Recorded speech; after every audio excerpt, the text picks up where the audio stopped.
Kuiona mbali si yake majumba, tizama wake ahali Mola alivyowaumba. Watukusie jamali ziwa veme kimba kimba. Mambo amenikumba kwa mbali. Hujambo na nichukue nafasi kukualika katika sehemu ya pili ya mahojiano yetu maalum. Kuwa Mswahili ni lugha au ni maisha, ndio mada ambayo leo tunajadili na Daktari Sheikh Abdulrazak Amir. Mimi ni Awadhi Rashidi, ndiye nahodha wako mpaka tamati ya kipindi hiki. Mswahili ni zao la historia ndefu kama bahari isiyokuwa na kikomo. Wakati mwingine jina lake limebeba heshima, ustaarabu, lakini mara nyingine limegeuzwa kuwa tusi la kudhalilisha. Kila enzi imeacha alama yake. Ukoloni umechafua Uswahili, biashara watumwa imejeruhi Uswahili, na siasa za kikoloni na hata baada ya uhuru zimeunda taswira mpya ya kumtizama Mswahili. Fasihi yenyewe imekuwa kama kioo chake, ikirejelea simulizi za mabaharia, mashairi ya mapenzi, methali za hekima na ngano za wahenga, na hivyo kutunza utambulisho wa jamii hii. Lakini sasa, kama upepo wa kusi na kasi, mara nyingine fasihi zimebeba mwelekeo wa maendeleo na mshikamano, na mara nyingine zimejigeuza kuwa chombo cha propaganda. Ni kupitia fasihi jamii inajijenga, inajipima na inajiona upya. Ni kupitia siasa jamii inaamua kama fasihi hiyo itaendelea kung'aa kama taa ya mwanga au kufunikwa kama taa ndani ya kisanduku cha giza. Hayo na mengine mengi tutajadili leo katika kipindi hiki maalum nikiwa na Dr. Sheikh Abdulrazak. Karibu Jamvini. Kwanza nashukuru kwa mara nyingine tena kwamba tumekutana katika kipindi hiki cha kijamii, na hasa katika kuzungumza lugha ambayo inaendelea kukua kwa kasi kama tulivyosema awali, na ambayo tumekubaliana katika mjadala wetu kwamba ni lugha inayobeba utamaduni, na tumetumia lugha ya jahazi ambalo linabeba ada, mila na desturi za watu. Lakini katika kueleza Mswahili nani, kuna mrengo unaotoa maoni ya kwamba Mswahili ni mtu asiyekuwa na maana, mtu asiyekuwa na miadi, mtu mwenye maneno mengi, asiyependa kazi, mvivu, na imekuwa kuitwa Mswahili pia mtusi. Na mtu hataki kuletewa mambo ya Kiswahili kwa sababu ni mambo ya ovyo ovyo, hayana mpango, lakini vile vile ni mtu ambaye hajasoma, hajaelimika. Kwa hiyo tumesema kwamba hili jambo halijatokea ghafla na wala sio sadfa, na ni jambo ambalo lina msingi wa kihistoria. Na huku kwetu katika mambo ambayo hatukufafanua sana ni kwamba mtu wa kwanza aliyestaarabika na akapiga hatua katika maendeleo kuliko mwingine yoyote ni jamii ya Mswahili. Kwa hiyo Mswahili si mtu wa ovyo ovyo asikuwa na maana, kwa sababu ana historia. Na hata kuchaguliwa lugha ya Kiswahili kuwa ndio lugha ya taifa, ndio lugha ya mawasiliano, ndio lugha ya utawala, ni kwa sababu ni lugha iliyokuwa tajiri, lugha ambayo iliendelea, lugha ambayo ilipiga makasia ikaenda mbele kuliko lugha nyingine.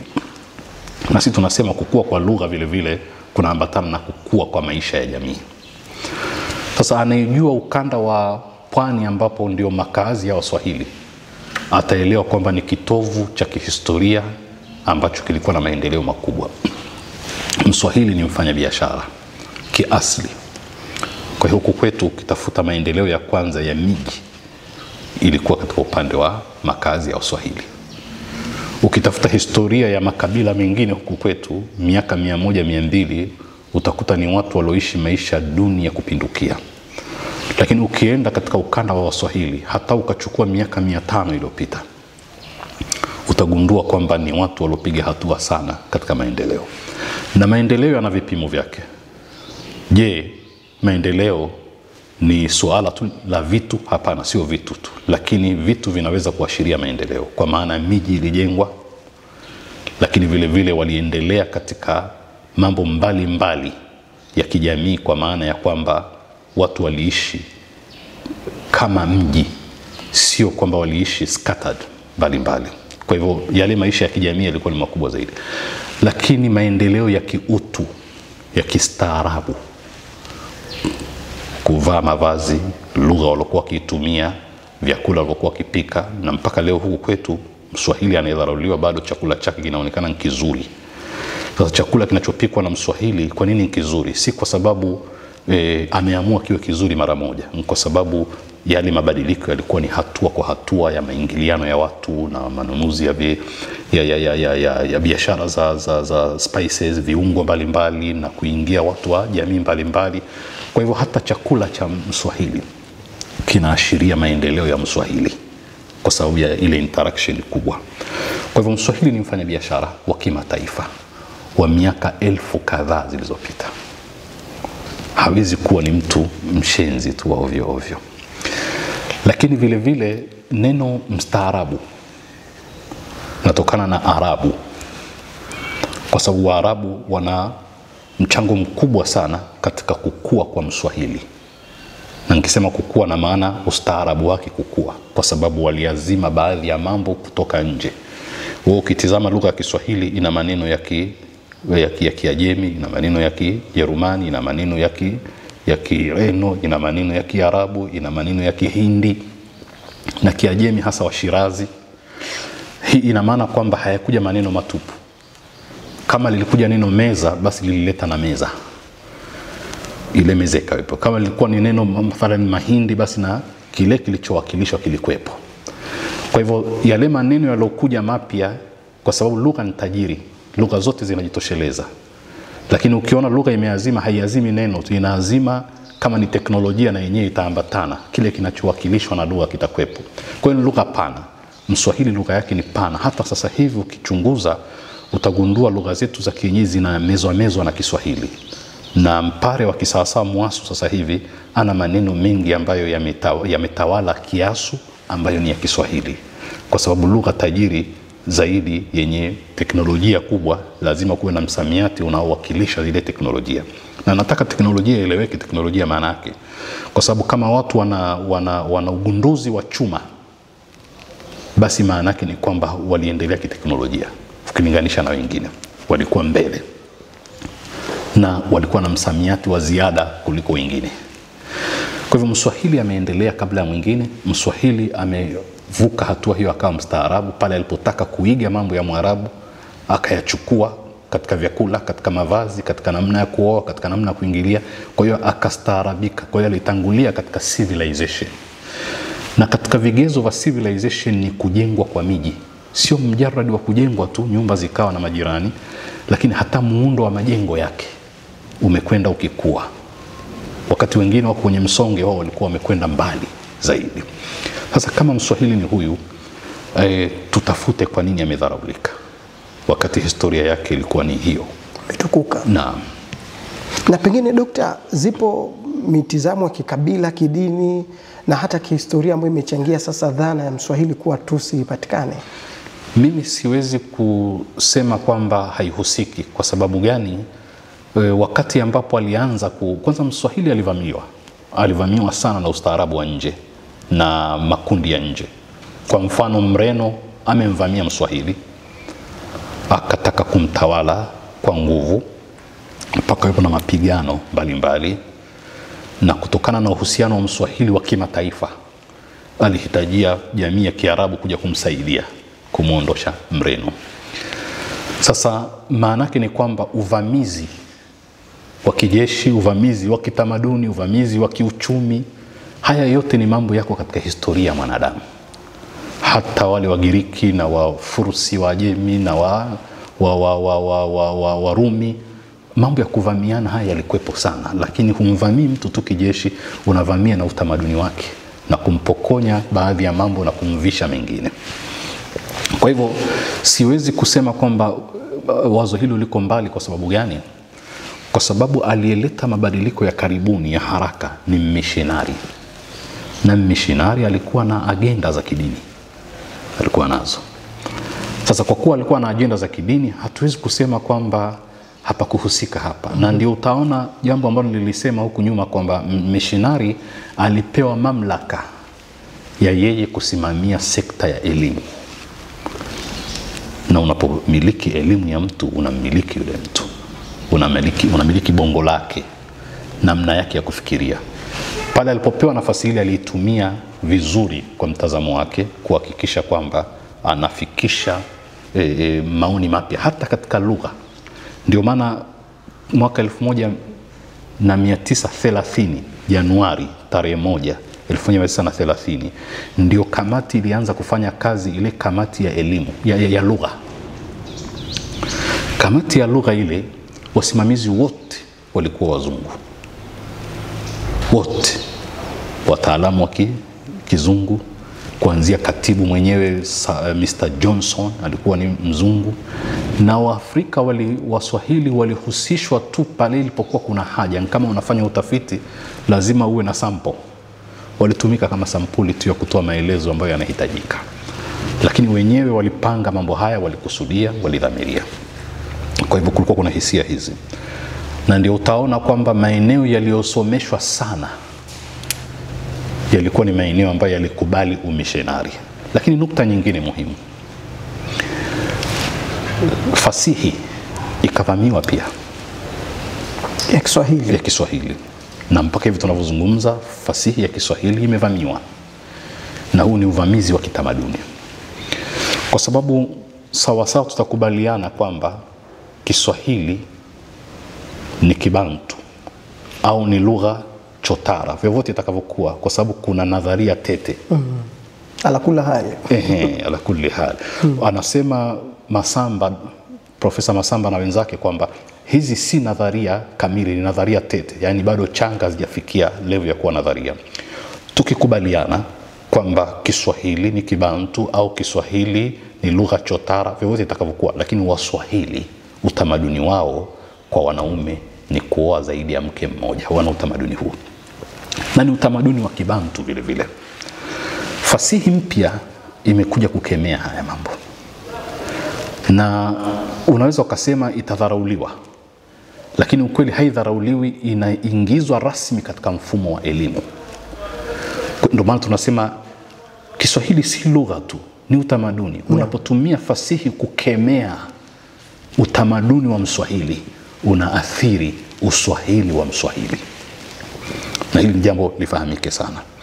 Na ndio maana utaona kuna kazi nyingi za fasihi za kimataifa zimeletwa katika lugha ya Kiswahili na zinafundishwa katika shule zetu, na hata fasihi nyingine zilizoandaliwa humu makwetu, lakini zinamuandaa kijana atakayehitimu shule atoke na utamaduni tofauti na wa Mswahili. Kwa hiyo anavuliwa uswahili wake. Hizi ni katika athari ambazo tunaweza kuziona katika fasihi, katika kuataki utamaduni wa watu. Na kwanza tukubaliane kwamba lugha ilipoteuliwa kuwa ni lugha jumuishi ya wote, na hasa kupitia kamati hii ambayo ilianza kufanya kazi Januari 1930, na ilihusisha nchi hizi zote, Uganda, Tanzania na Kenya, na yule Sir Cameron alikuwa ni wa Tanganyika ambaye alisimamia hili, lakini alikuwa na ushawishi sana mkubwa, ndio maana aliweza kuathiri hata maeneo ya Afrika Mashariki.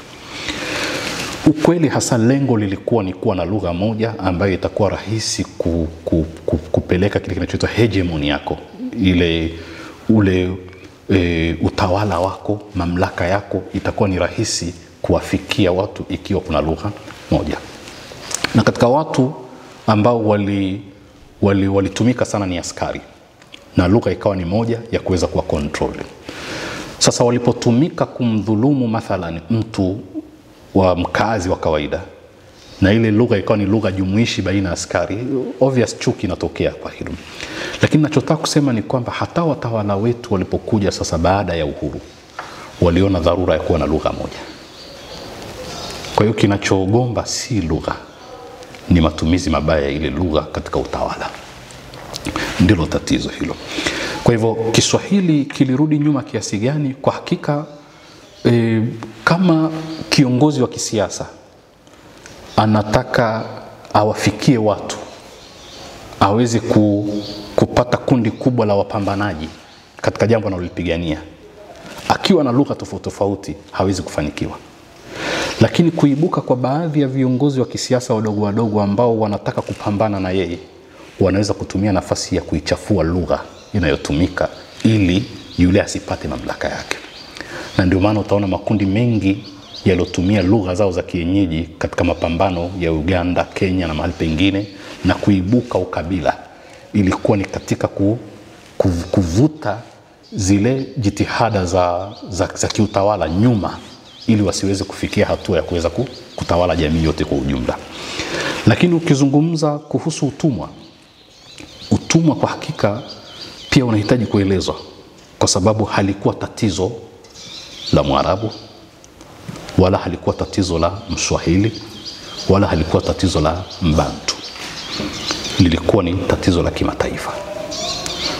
Na utumwa ulihusisha watu wote duniani, na jamii zote za kizungu, za kiasia, zote zilihusika na utumwa. Na utumwa tunapozungumza, tunazungumza injini ya uchumi wa jamii kwa wakati wake, kiasi kwamba ungeipokonya jamii shughuli za kiutumwa, jamii ile isingeweza kusimama kwa wakati wake, kwa sababu waliokuwa wanasafirisha misafara ya biashara walikuwa ni watumwa, wanaofanya shughuli za ulinzi walikuwa ni watumwa, wanaokwenda kupigana vita jeshi wanatumwa wao walikuwa ni watumwa. Kwa hiyo ukisoma fikra za Karl Marx katika suala zima la kupitia hatua ya kijamii ya utumwa, utaona ni njia kuu ya uchumi. Na hata Mtume alipokuja hakuweza kuikataza mara moja, kwa sababu jamii ingekolapsi kiuchumi. Kwa hiyo ilikuwa ni lazima, hata kama hutaki utumwa, unaondosha gradually. Kwanza nimetaka kueleza ile kutaka kusema kwamba utumwa ni jamii ya watu wote. Kwa hivyo mimi sioni kwamba Kiswahili kimecheleweshwa kukua kwa sababu hiyo, bali ninachokiona mimi ni kwamba lugha ya watawala na wenye mamlaka huwa inavutia mara nyingi kwa watu wa chini, na watu wengi waliona kufahamu Kiswahili ni kuwa wa kimataifa zaidi kuliko kuwa huifahamu lugha ya Kiswahili. Kwa hiyo ilikuwa ni fahari zaidi kukifahamu Kiswahili kuliko kutokifahamu, kwa sababu ni lugha ambayo ilivuka mipaka ya Tanganyika na mipaka ya maeneo ambayo wanaishi Waswahili. Kwa hiyo huo ndo mtazamo wangu. Na utumwa ni kitu ambacho kimehusisha watu wote, tena wafahamu watu kwamba watumwa hawakuwa weusi tu. Hata katika Babylon na katika sheria za Hammurabi, katika early civilization kule Iraq, palikuwa na watumwa, na sheria za kwanza zilikuwa zinahusu watumwa wafanyaje. Alafu la mwisho ni kwamba, manake ni muhimu tulizungumze hili, Waarabu walipokuja huku kwetu walikuwa ni maagenti tu wa shughuli za utumwa. Shughuli za utumwa zilikuwa za wazungu, hawa walikuwa mawakala. Waarabu walihitajia tu kitu kinachoitwa domestic slaves kwa ajili ya kazi za nyumbani. Wale walikuwa ni watumwa wachache, lakini nchi za Ulaya zilihitajia makundi ya watumwa kwa ajili ya uzalishaji mkubwa. Hata Abraham Lincoln ana historia ndefu ya mvutano baina ya kaskazini mwa Marekani na kusini kwa sababu ya watumwa waliotumika kwa ajili ya kuzalisha kwa ajili ya upande mmoja wa Marekani ambao ulikuwa na viwanda zaidi. Sasa nataka kusema hivi, huwezi kutofautisha harakati za kukua kwa lugha na utamaduni wake na harakati za siasa na uchumi wa watu. Na mtu mwenye nguvu za kiuchumi na mamlaka ya kisiasa, mara nyingi lugha yake ina nguvu na hupendwa na watu hutaka waishike hiyo lugha. Ukienda katika makabila yetu utakuta kuna lugha mbili zinazopakana. Makabila mawili yanapakana. Kuna kabila teule tawala lenye kudharau wengine. Utagundua kwamba lile linalodharauliwa huwa linajua lugha ya wale wanaodharau, lakini hawa waliokuwa juu hawajui lugha ya wale waliokuwa chini, kwa sababu ndio nature hivyo. Kwa mfano ukienda kwa Waasu wanaoitwa Wapare, kuna Wagweno. Mgweno ni mtu anayedharauliwa sana na Mwasu, na Mgweno anazungumza hicho Chasu, lakini huyu Mwasu hazungumzi Kigweno. Na ukienda katika mikoa mingine ni hivyo hivyo. Kwa hivyo yule mwenye nafasi mara nyingi lugha yake hupendwa na hufuatwa. Nataka kuweka hiyo nukta vizuri. Na Dr. Abdrazaki, umesema zaidi ya miaka kama 1000, huyu Mswahili, mtu mchapakazi, mstaarabu, mtu mwenye kila aina ya jambo ambalo la kuvutia. Naam. Lakini ikaja sasa zana baadaye ya kuambiwa ni tusi, na ukaeleza baadhi ya hoja hapo. Kama huyu Mswahili ameharibika, kama ambavyo sasa watu wengi wanatumia neno Mswahili kama tusi, je, ni kaharibika, kuharibika kwa kuna maana ya kupoteza lugha yake au mila zake? Na kusudia kwamba alipopokonywa uchumi, alipokosa nafasi za maamuzi, sima nafasi za kutoa maamuzi, maana yake nafasi za kisiasa, alishuka chini. Na mtu akishashuka chini, na lugha yake pia inakuwa chini na dharauliwa. Taban ni hizo nazungumzia, mbali na kuwa Kilwa ilivamiwa na Wareno na wengine, na katika miji ya awali kabisa iliyokuwa mpaka na sarafu zake ilikuwa Kilwa. Hiyo ni historia ya miaka karibu 500 iliyopita. Maana yake akija Vasco da Gama ni karne ya 15, mwaka 1400 na. Lakini mimi nawarejesha watu kwenye historia ya karibuni kabisa. Baada ya vita kuu ya kwanza mwaka 1920, kwa mfano Tanganyika. Kwa mara ya kwanza Waingereza walipewa Tanganyika kama mandate territory. Kwa maana walipewa usimamizi chini ya shirika ambalo ndio la Umoja wa Mataifa wakati ule lilijulikana kwa jina la The League of Nations. Wakiwa chini ya The League of Nations, na huyu saa alioletwa mwaka 1925 Cameroon, wakati ule palikuwa na ajenda za kushika Kiswahili na kuathiri utamaduni wa watu. Lakini jitihada za zamani pia zilifanyika. Mimi ninachotaka kuhimiza hapa ni kwamba mtu akiwa hayuko mbele kisiasa, hayuko mbele kiuchumi, hata kitamaduni ataporomoka. Ukimiliki utamaduni wa mtu, utamiliki vile vile uchumi wake na siasa, kwa sababu utamaduni ni maisha ya jumla ya mwanadamu. Ni namna ya kuvaa, namna ya kula, namna ya kuishi kwa ujumla. Ndio tukasema wakati fulani kwamba hata hizi jamii ambazo zimehifadhi tamaduni zake, dunia imezifanya kama vile ni kichocheo cha utalii. Lakini ukweli ni kwamba dhamira ya ndani ya dunia sio kuzibakisha vile zilivyokuwa. Kwa sababu ukiendelea kuwa si tegemezi katika utamaduni wako, unajitegemea, maana yake kwamba hutohitajia vile vya walimwengu katika kuendesha maisha yako ya kila siku, kuanzia mavazi, vyakula na vingine.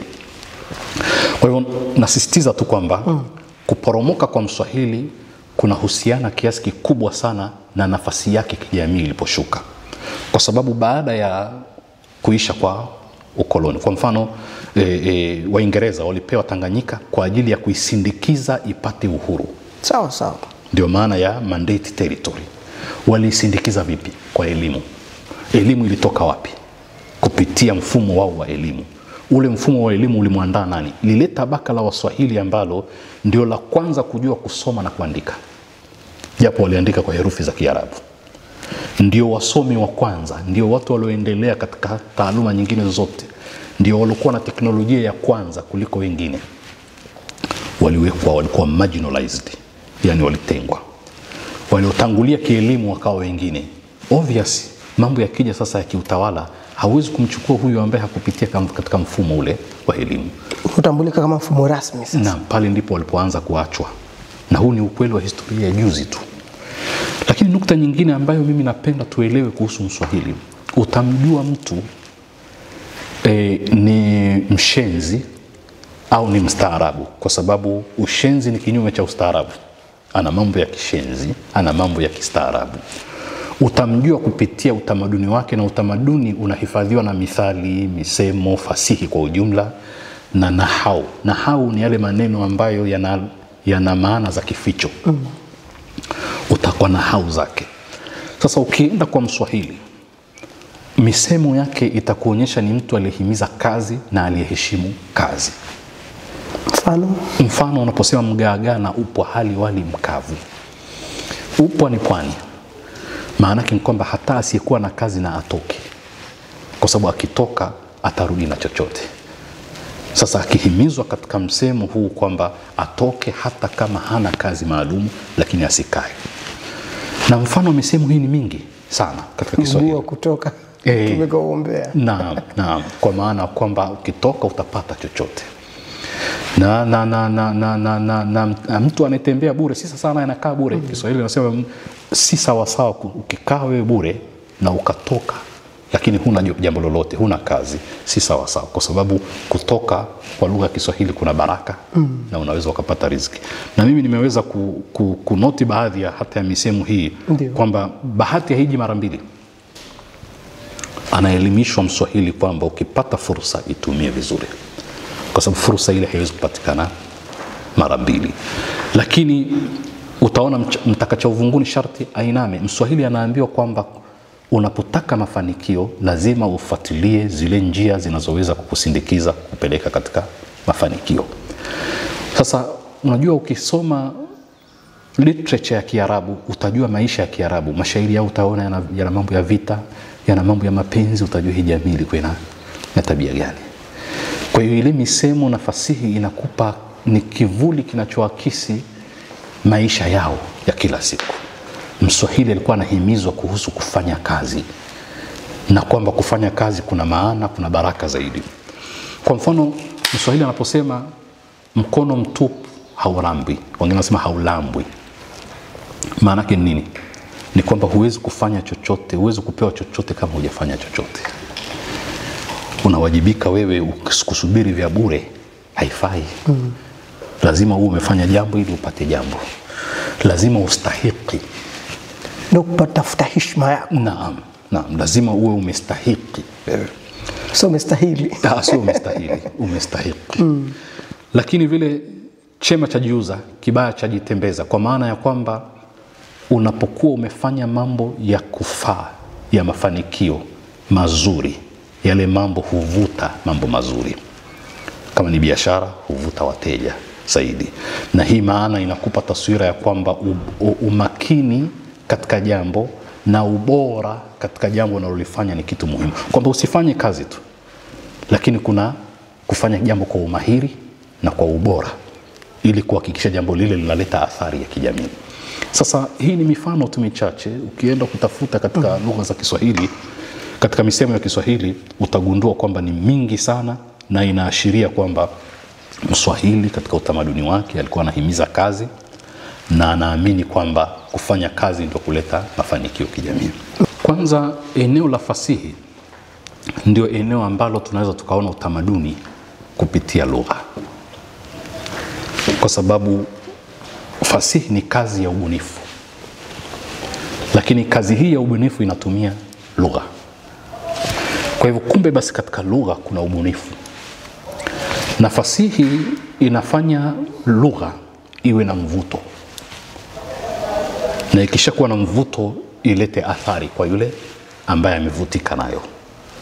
Kwa hivyo kuna lugha ya kifasihi na lugha ya ni mtu ambaye anatumia fasihi yake vizuri sana katika kuijenga jamii.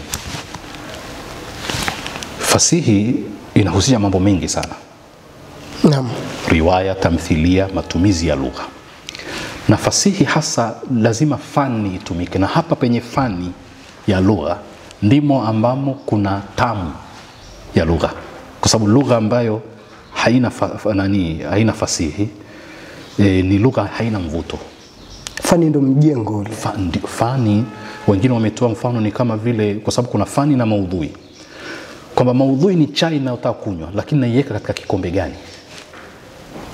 Nakshi za kile kikombe zitanivutia kunywa ile chai. Ndio fani. Na hiyo ni fani. Kwa hiyo fani inachangia kuleta mvuto katika yale matumizi ya lugha.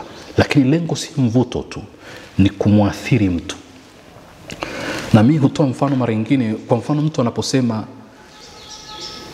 alipotoka pale akaelekea nyumbani usiku ukiwa na kiza kikubwa, akapita katikati ya pori akisikia sauti za miti, mpaka alipofika nyumbani akakuta nyumba imefungwa kwa kufuli. Hii ni lugha ya kawaida sana.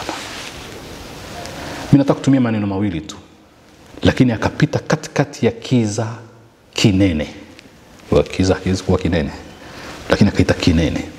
Maana hii inaitwa tashkhisi, kukipa kitu ambacho si mwanadamu sura na picha kama mwanadamu. miti ikilalamika kulia na kushoto. Hata alipofika nyumbani akalikuta kufuli limkodolea macho.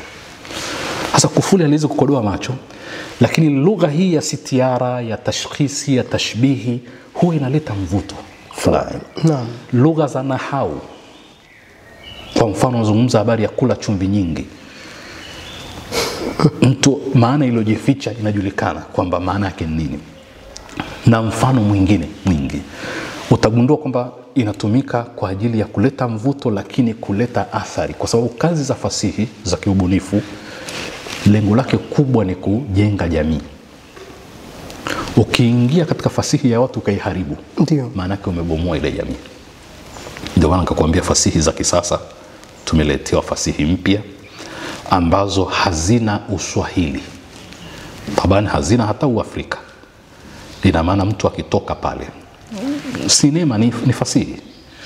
Katika mapinduzi ya viwanda kule Ulaya, ili wabadilishe mabongo ya watu, walianza kutengeneza sinema mbalimbali, kisha wakawa wanatengeneza familia zinazohusika, wale wahusika.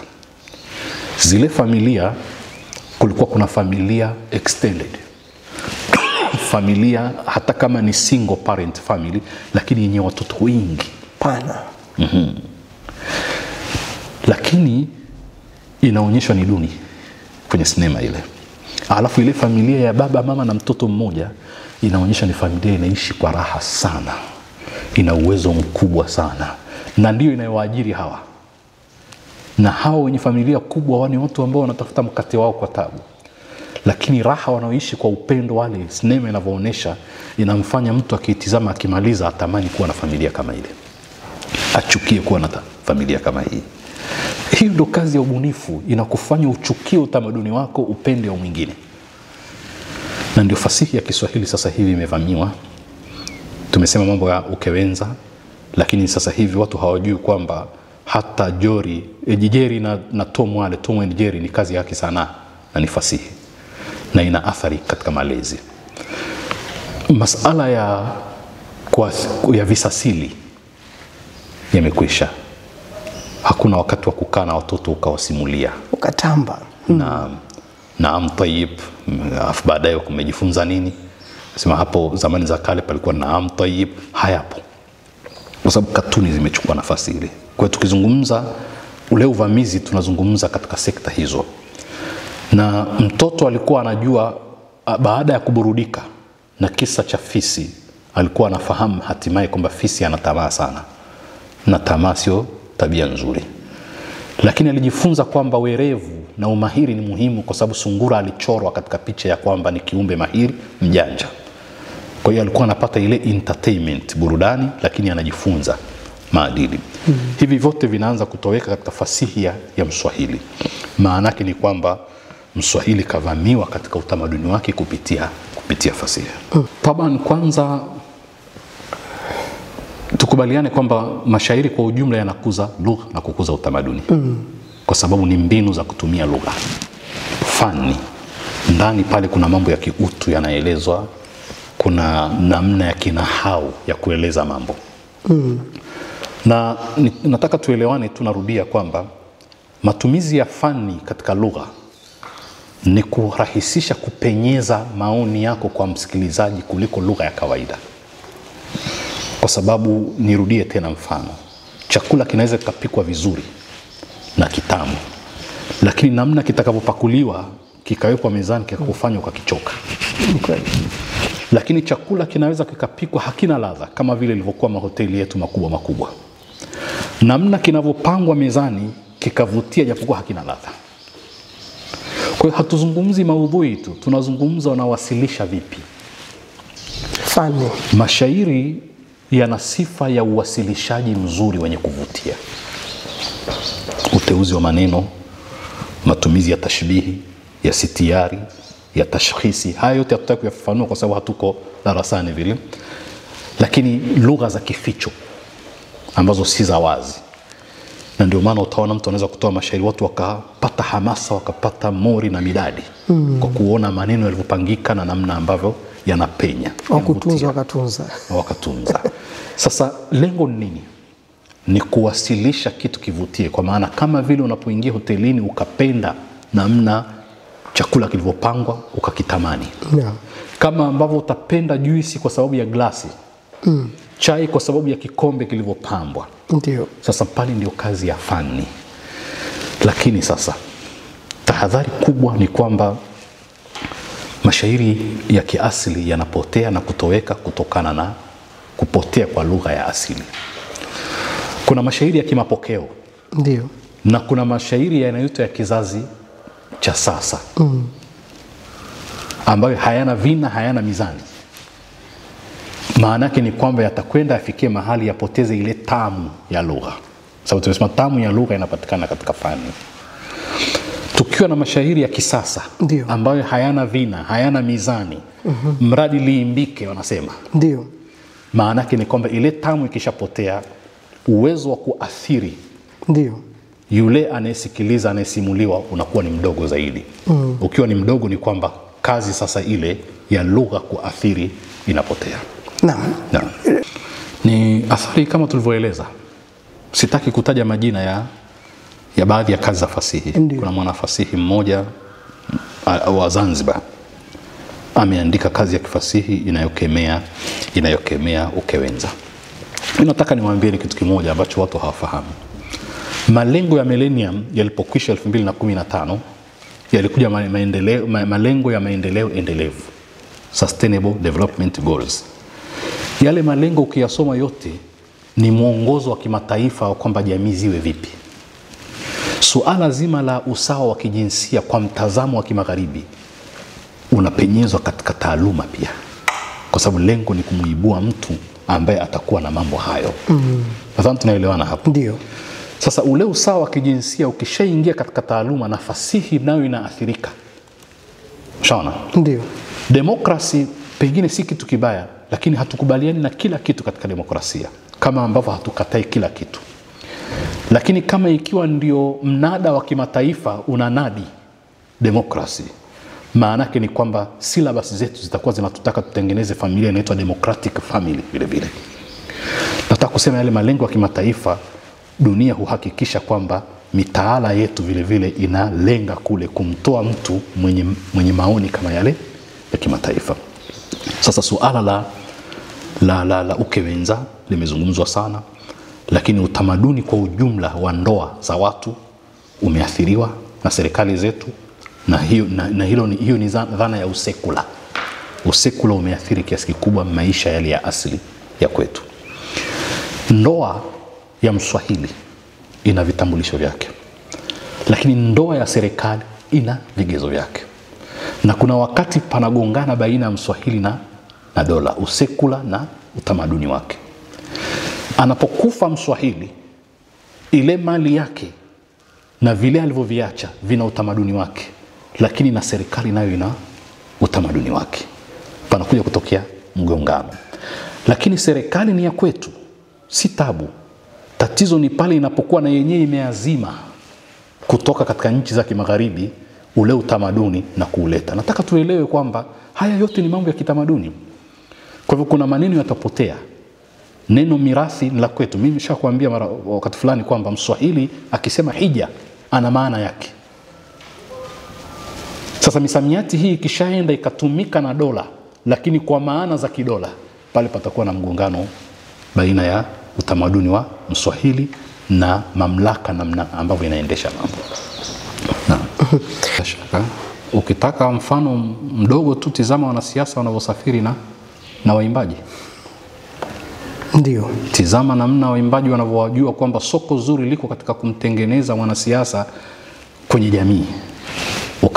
Ukampublish, ukamtangaza, ukamsifia. Na haya yalikuwepo hata katika jamii za nyuma huko. Kwa mfano unaposoma fasihi ambayo imetafsiriwa Kiswahili ya Alfu Leila wa Leila, ni fasihi ya zama za Banu al-Abbas kule Iraq. Ndio. Na fasihi hii iliandaliwa, ikaandikwa na ikapata baraka za nchi, kwa sababu ilikuwa inaijenga dola, inahimiza mambo ambayo yatafanya mshikamano wa jamii na dola uwe mkubwa. Kwa hiyo historia ya fasihi hata wakati wa Mtume Waarabu wale ilikuwa mtu anayekuja na mashahiri akamsifu mzee wa Kiarabu mtawala alikuwa akipewa chochote. Kwa sababu alikuwa anamjenga katika jamii. Kwa hivyo propaganda ni kweli zinaweza kutumia fasihi kwa ajili ya kuwajenga viongozi wa kisiasa. Na ndio nimesema mfano mdogo ni kwamba viongozi wote wa kisiasa katika nchi zetu, chama tawala na wale wa vyama vya upinzani, wamegundua kwamba wasanii ni watu muhimu sana kipindi cha kampeni, kuhakikisha wanasafiri nao na kuwapa majukwaa na wale wakatunga nyimbo mbalimbali kwa ajili ya kuwajenga. Kwa sababu kumwambia mtu maneno ya kawaida na kumwambia kupitia nyimbo inavutia. Ndio fani yenyewe hiyo.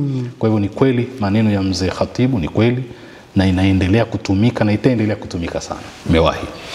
Mfano Ngugi wa Thiong'o, huyu ni mwanafasihi mkubwa wa Kenya na ambaye yuko Ulaya na ambaye aliandika I Will Marry When I Want, kazi ya kifasihi ambayo aliandika kwa kabila lake, kwa lugha yake, alafu baadaye ikaja katika lugha ya Kiingereza. Na hii kazi ya Ngugi, profesa huyu, ilikuwa ina maana ya kificho sana ya ndani inayozungumza siasa, kuonesha kwamba mapambano yetu kupigania uhuru na kuwatoa wakoloni hayajakamilika japokuwa wakoloni wameondoka.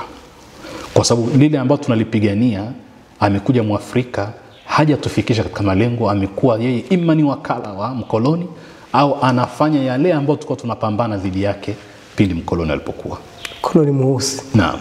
Kwa hiyo Ngugi amekimbia nchi. Na bahati mbaya sana, japokuwa Kiswahili kusema bahati mbaya si sawa sawa, yani inasikitisha kwamba miaka 2-3 iliyopita aliwahi kurudi na mke wake akabakwa. Sasa ilikuwa ni katika kumwadhibu yeye au vipi, wallahu aalam. Lakini mzee wetu, mzee Abdulatif Abdallah, profesa ambaye akataka kuitwa profesa na sema ni mwalimu, yeye aliwekwa jela miaka 3 kwa sababu ya kazi ya kishairi ambayo imo katika mtandao pindi alipoandika kitabu chake akizungumzia kwamba mambo yana mambo yake, ili yatimie mambo lazima yatangulizwe mambo yake fulani fulani, kusema kama kuna masharti ya kufanya jambo liwe jambo kisawa sawa. Kwa fungwa miaka 3 na ndipo alipokuwa sasa, baada alipoachiwa akaja chuo kikuu cha Dar es Salaam akafundisha na mwisho kuhamia Ujerumani. Kwa hiyo fasihi ina kazi kubwa sana duniani katika kukosoa na kuelimisha, na imeweka watu wengi hatarini kwa sababu ina uwezo mkubwa sana wa kukosoa kuliko maneno ya kawaida. Naam. Ni kwa namna gani sasa fasihi imesaidia jamii kujifunza maadili na mshikamano? Kwa sababu maudhui ya kazi za kifasihi aghalabu yanakuwa ni ya mafunzo. Wenyewe wanasema kujenga jamii mpya. Lakini kuna tanbihi hapa. Ndiyo. Malengo ya maudhui ya kazi ya kifasihi ni kumjenga mwanadamu, kumletea utu, kurudisha hadhi yake, ni kupigania maadili. Kutumia lugha na ubunifu ni kutumia ala na chombo kitakachorahisisha ujumbe kufika, kufanya ujumbe una mvuto. Ndio hiyo tunasema fani. Lakini maudhui yake huwa ni kumjenga mwanadamu, kujenga jamii mpya. Ndio maana tunasema tukiona kazi ya fasihi ambayo haikemei maovu, tunasema hii kazi haijengi jamii. Na ndio leo utaona kwamba jambazi akijengwa akaonyeshwa amefanikiwa katika sinema, tunasema kazi hii ya sanaa haijengi jamii. Tunataka tuone jambazi ameathirika vibaya, amepata stahili yake. Yani amefikia hatima mbaya, ili kuielimisha jamii kwamba huyu bwana mfano wake ni mfano wa majambazi wengi tuliokuwa nao, hatima yao itakuwa ni mbaya za mwizi. Lakini ukimuonyesha ni mtu aliyefanikiwa, kama ambavyo wasanii wengi leo hii wanaonyesha wamefanikiwa, japokuwa ukiwatizama maisha yao yote si ya kufanikiwa, ni sana. Inakuwa hii sasa, unajua neno sanaa linatumika vibaya. Huyu msanii tu, yani anaigiza tu, lakini maisha yake halisi si hayo. Sasa msanii ni kioo cha jamii, anatakiwa aipeleke jamii mahala. Lakini ikiwa mwenyewe hana familia wala hana mpango wa familia, ni mchafuzi wa mazingira ya kijamii, hawi ni kigezo na kielelezo cha kuweza kufundisha vijana. Na hapo ndipo ambao tuna tatizo kwamba fasihi imetawaliwa na uchumi. Lolote lilifanya hata kama haribifu, lakini uweze kupata uchumi wako. Kwa hiyo tuna hatari sana ya fasihi kuwa si mwalimu wa kumfundisha mwanadamu, badala yake kumsindikiza katika kuharibika. Naam. Kwa kumalizia, Dr. Abdulrazak Amiri, Waswahili tunaweza vipi tukatumia fasihi kama nyenzo ya kutupatia maendeleo zaidi kijamii na kisiasa? Kwanza, ukitaka kuendelea kupitia lugha yako, lazima uthamini utamaduni wako. Ndio maana watu wengine wanazungumza kwamba mfumo wa elimu vile vile unatakiwa kufumuliwa.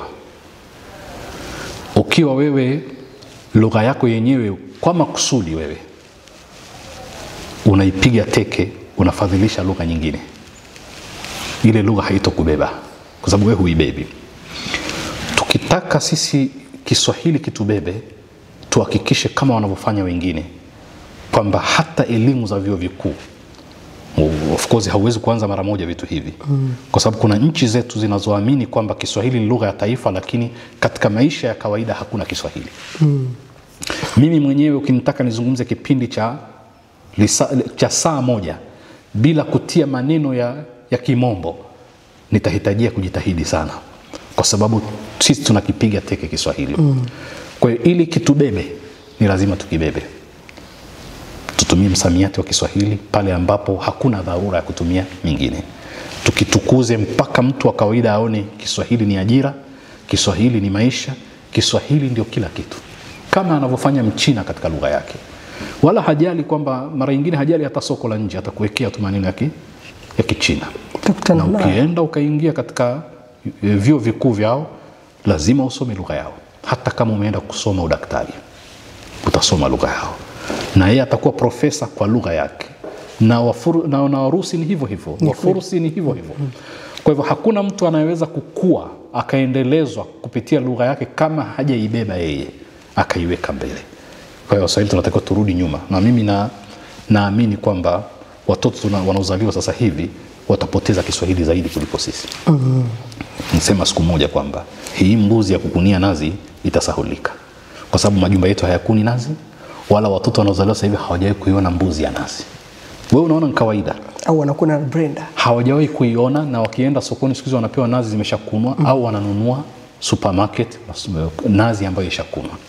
Huyu mtoto sasa hivi atatakiwa umuonyeshe picha ya nazi na ya mbuzi ya nazi ili aielewe, na hata akiona atakuwa hajui inatumika vipi.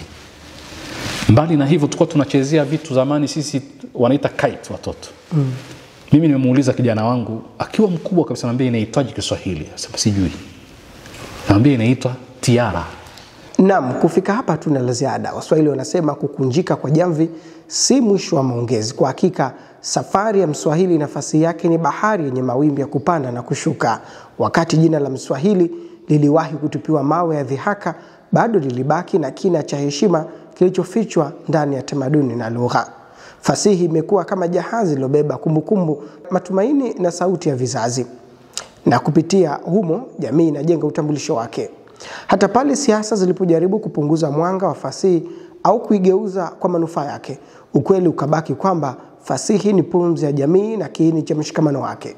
Hivyo basi, dhana ya Mswahili, nafasi ya fasihi na nguvu ya siasa vinapojadiliwa pamoja, tunaona taswira moja: jamii inayojitafuta, kujijenga na kujiendeleza kupitia sauti ya sanaa na historia yake. Mimi ni Awadhi Rashidi, mpaka wakati mwingine. Asalamu alaykum wa rahmatullahi ta'ala wa barakatuh.